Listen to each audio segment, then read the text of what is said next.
This series of videos was designed to provide educational content for federally qualified health centers and rural health clinics to assist with their telehealth implementation. The content is also useful for other types of providers and organizations.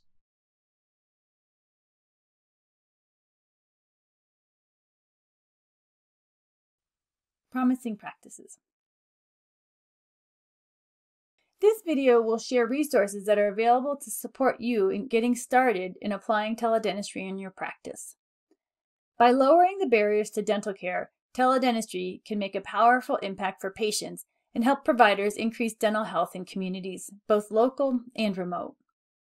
We had just an experience yesterday where we had a patient who had schizophrenia, and we had all rallied around this patient and decided that we would come in half an hour early and open the clinic up earlier so that we could have her treated. And we all showed up and there was no patient. So one of the things that it occurred to me actually after hours yesterday was she'd be a perfect patient to have seen via teledentistry, because we could, at least identify what's going on and get an intraoral photo, make sure that we have all of her paperwork completed. Her mother could do that at home. She has a hard time actually arriving to the clinic. So it made me identify the fact that we have some patients that are maybe homebound for a variety of reasons. We usually think of, some sort of debilitating medical condition or, someone in the hospital or something, but there could be a significant opportunity for this also just for folks that have a hard time getting to the clinic for a variety of reasons. We're starting to have an increased demand from our different One Health sites specifically.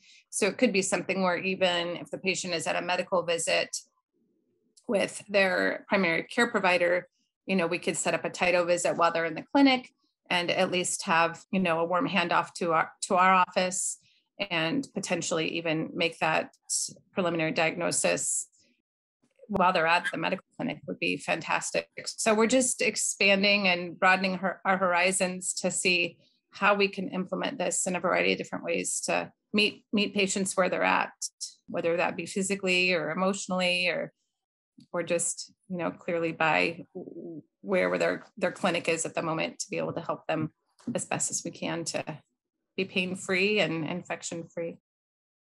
In the long run, once you kind of get into that flow, I think you'll really see how just easy it is and how much time it saves for your doctor and your team, and how many more patients you can see, just because it is such an easy form and way to communicate with them and establish their complaint and how we can help them. And then their next appointment is even more streamlined because we know exactly what we need to do. My hope is that because we have our health center is currently located in 7 different cities throughout eastern Montana and northern Wyoming. And so I would like to see it used to provide dental screenings, oral health instruction, or emergency care to any location that has a patient needing immediate dental help.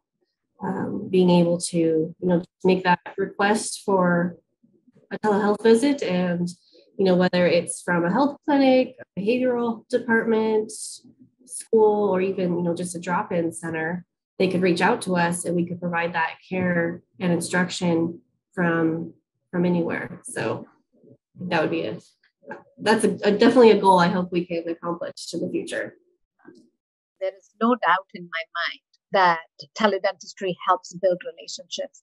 It's like if you know who you're going to see and you know what's going to happen, and you've been given the opportunity to ask questions, alleviate your fear. I think we underestimate the fear of the dentist. It provides the provider, I feel, a very intimate look into the patient's family and lifestyle, but it also gives the patient the comfort that they're going to see this particular person the next time they go.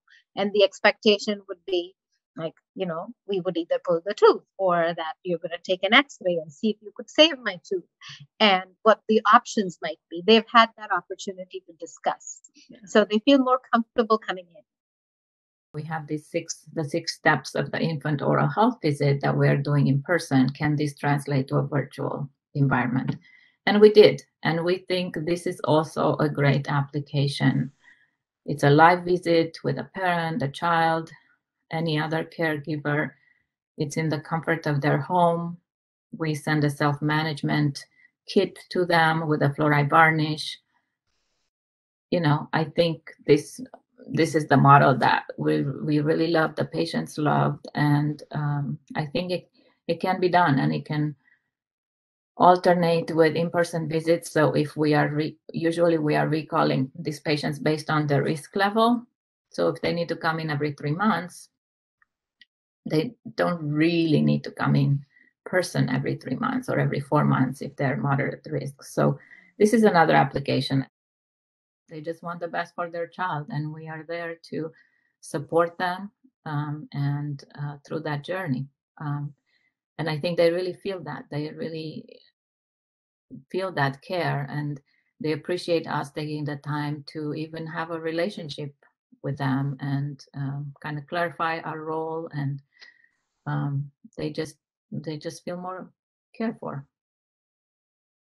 I'm excited for how much this has changed. I kind of feel like teledentistry was what the internet has done for our world. I feel like teledentistry is doing the same thing for dentistry. Teledentistry is an important tool for increasing access to oral health services and improving outcomes. It can be a tool to improve equity in oral health care by allowing patients to more easily and more affordably meet their dental care needs. And it can make dental care more efficient for providers too. Best of all, it can improve patient satisfaction and empower dentists to better improve the health of their communities.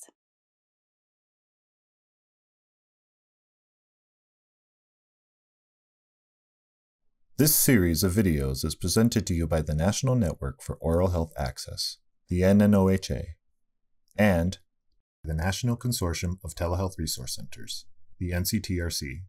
The NCTRC is funded through the U.S. Department of Health and Human Services, the Health Resources and Services Administration, and the Office for the Advancement of Telehealth. This map represents the NCTRC, which covers the whole United States and includes 12 regional TRCs and 2 national TRCs, which are the National Policy TRC and the Telehealth Technology Assessment Center. The TRCs have been in existence since the early 90s and were established to provide assistance, education, and information to organizations and individuals seeking information on providing healthcare at a distance. The NCTRC mission is to expand availability of healthcare to underserved populations through telehealth. For more information about telehealth, the NCTRC, one of the 2 national TRCs, or your regional telehealth resource center, please contact us through the NCTRC website. Thank you for joining us in reviewing this video series.